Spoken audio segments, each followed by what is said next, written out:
In this video help, we're going to be covering the appointment settings, and there's a different screen they're going to be going to do that.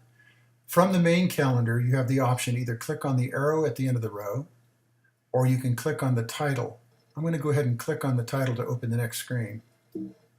When the next screen comes up, at the top you'll see where it has the words Edit Appointment. There is an additional screen when you're adding a new appointment. Everything on the screen is identical, but still there are two different screens that are being used.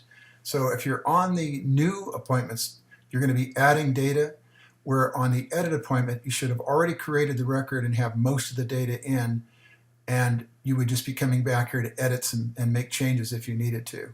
Let's start by looking at the record, and you'll see at the top that it has a reprint of what we typed in here. We're delivery to the Klein Construction portable compressor. So in this case, the piece of equipment we're going to be taking out is a portable compressor.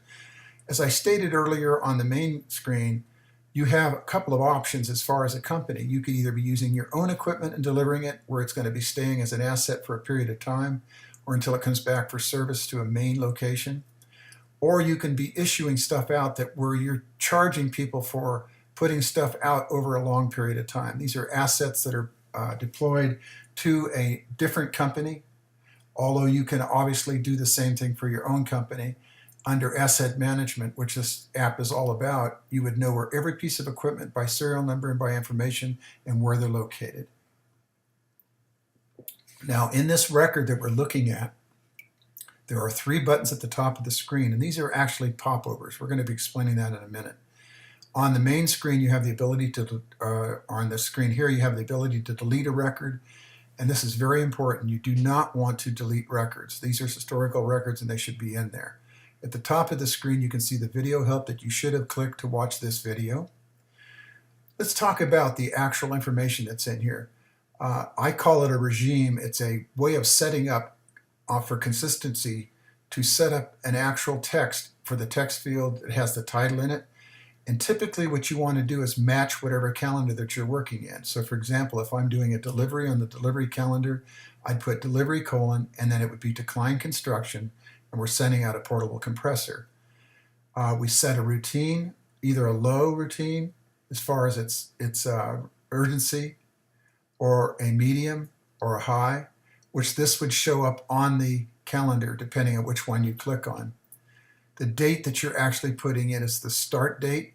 You can have one day that is encompassing the whole text or the whole thing that needs to be done, which would be the start and finish dates, and then you would put in the time. Now, what happened when I put this in, I put it in to show you this, that I put in the date and I didn't put in a time, and now I'm going to add a time because this is going to show up on the calendar because this is a 1 day for one period of time evolution. So I'm going to be putting in 12, in this case p.m. as the stop time, and 9 a.m. as the start. And when we go back to the calendar where we're done here, you're going to see that these are going to show up. Now you should still put dates and times in, but when you're putting a date span where it's not in the same day, then the date hours will not show up as far as the hours of when the actual thing are on the calendar. It will not show up. But the little pop-ups that you see on the calendar will show you this time. Now, obviously, we have these calendars that are set up in the main screen. If you created another one, they would keep on going across here until they fill up the area with all different calendars, and you can do that if you need to. But what you're supposed to do, if you need to mark somebody's calendar so that the data shows up in their calendar, in this case, it's a delivery. Well, I would probably also tell the people in dispatch, if you had a dispatch, and they needed to see this, that I put it in both the delivery and the dispatch calendar. If the equipment manager was the person that originated this record, when he logs in, it would knock me out as putting an ex-administrator, and it would put it into equipment manager. That way the equipment manager has a record on his calendar of everything that he set up and put into a appointment. The same thing goes if you had named people. So for example, if John Smith was in here and he was responsible for certain things, he may be a salesperson or whatever, and he may want to know where the equipment's at in specific circumstances. That way he would be added to the calendars, and then he would have his own calendar where he can see the information or put in there what he wants to show on his calendar. The next thing we're going to cover is the icons, the drop-down icons. You can see in here we have a contact, delivery, pending reservation, pickup, rental, replace, reservation, schedule, and service. Now these can be changed, and they should be changed as a request when I'm sending out the app. Since you know that these are in there and you need something that's different, I need to know that so I can send you the appropriate items with their icons so that they'll show up on the calendar in the proper way. And the same thing, you can add more calendars if you want to. If you deviate from that where you're going to need another icon, I could either walk you through it through support in order to how to do it, but typically you would go ahead and have me do that when we first set up the application. The next thing that you're going to want to do is under the edit, or when you're setting up the initial new calendar, you're going to want to assign this particular task to whoever it's supposed to go to. In this particular case, there's only 2 records in there, so I either have Fred Good from Adams Products Company and in-house equipment, company equipment. I'm going to call it company equipment, and I'm going to put it in as company equipment. You can obviously have a number of different people in there that could be in there. The next thing is, since I'm the admin and I'm setting this up, as you might have recalled, I said that if you log in and you're using your own login, then you would be listed here as the person that created this record. That way, whoever is viewing these records could see who actually created the appointment. The next thing is you have this thing where you can click on this plus and create a new line item. And there's different things in here. You can edit this so you can put in your own or add another new line, and that would give you a booked or whatever you want to put in there and another phrase right here if you wanted it. Before we get going on the popovers, I'm going to show you that when you create a record, it's going to automatically put in the appointment ID, and the appointment is the ID number that's on the actual calendar. So that if you're looking at this and you're editing number 27 and you go back to the calendar, number 27 at the left side of the appointment should be what is showing on the calendar. So there's a connection between this and that calendar so you understand which one it is. When you create this up here, it's also going to put it down here for the appointment description. This field right here is appointment comments. Now this is something new I'm trying out. What this gives is the ability for the person that is working on the asset management to create a long narrative in this screen where there's a scroller, and this can be on this particular appointment. So if you have a lot of data that you want to put in here, like directions to a site or whatever, then what you would do is you would go ahead and put the information in here. I just added this little ditty. For example, it says it is Klein Construction, not Klein. It's spelled incorrectly. I just put that in to show that you could put stuff like that. I'm going to leave it as it is up there at the top. The next thing we're going to be looking at is the popovers. The popovers are unique in that all the information you see in these screens is actually coming from the back end of the application. When you access a record and you need information, basic information about either the equipment assignment, the equipment listing, or the asset information, and I'm going to start out with assets so you can see that. When you created the asset in the back end of the application, this, for all intents and purposes, is almost identical to that screen. What happens is when you're looking at this record, you'll see over here, it'll list all the different assets in this side. And this is, once it gets full, this is a slider. And they're named as far as the item is concerned, and they match this over here. Now, in the actual asset screen, if you click on the actual row, it will change this to show that particular asset. Well, because this is a pop-up and it doesn't work the same way, this actually is a multi-line portal. And what happens is you can slide through all the asset records until you see the one you want, and you can read it, and you'll see that number 7 is a office desk wood, and then this is all the asset information for that particular item. If, for example, you wanted to go to the IT area and look at an IT item, then they would all be in there. By the way, just so you know, in this little brief thing right here, this is something we had as a regime to set up for users to show them some possibilities for the way that data is arranged. You'll notice in here that all the office stuff groups together.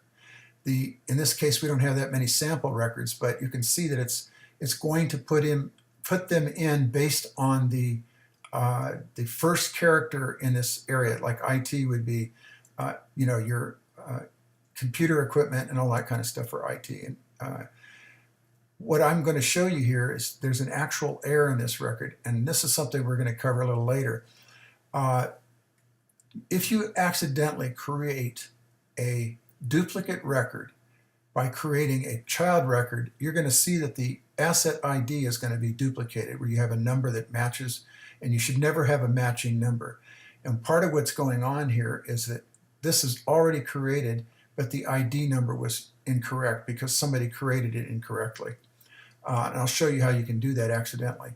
The ID number is like this one right here. This is the linking ID for this record. So if you look at 8 and go down here to 8, you're going to see that they're the same. It's the same piece of equipment. If you see a 2 and you see another 2 and they're different equipment, obviously somebody has done something they shouldn't do, and I'll explain that later. But anyhow, this is the asset record. It's 8, it is this item, and then you can see over here that it is the same item. So as you scroll through this, you can see what the items are and how they're in there. And this becomes more important in the back end of the app where you're actually assigning equipment to a different company or whatever. And we'll cover this more in detail when we're in the back end of the app. The next thing we're going to be looking at is called the equipment listing. This is going to be for all the equipment in the entire inventory. So you're going to see all the equipment that is available. And I'll be covering this on the back end of the application, how to set this up and use it. And this is from the back end. And it shows up here, and the whole purpose for this is to show you where things are currently assigned. And there's a drop down like on the other one before where it tells you either if it's available, it's down awaiting parts, it's being delivered, it's in service, it's issued, it's on hold, it's pending a reservation, it's plant equipment, replace it or return it. When you say replace, replace means you're going out, taking one item out to replace another one that's in the field. This status, all this equipment doesn't change, but its status does change. And the other thing that does change is that there is a thing at the back end over here for notes. And this is a quick one that comes up and allows you, and this is editable, by the way, with another pop-up screen for the scroller, where you can change these or edit them to your needs. Like I said before in the previous one, you shouldn't be changing these unless you're going to add a new one, or if you're going to have one on here that you're going to never use and you want to change it, you can change it by editing it and put something in you actually need. But once you start using them, don't change them. It'll confuse people if they're changed after the fact. This issue type, this is done on the back end of the application. The equipment transport type is done on the back end of the application. This basically says that this thing is large enough that you need either a pickup or you need a 2-ton truck or whatever, and you can set your own equipment trucks and transportation kinds here. The equipment deposit, in this case, these are also things that are set in the back end of the application to set up the kind of thing that these actually are. And these show us a list of status, and then the serial number, if they have one, is put in here. If it says none, there's no serial number in the item.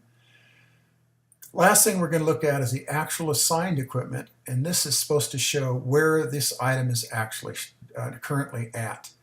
And so you'll see that there's going to be rows in here where they indicate where it is currently at, how many days it's been out.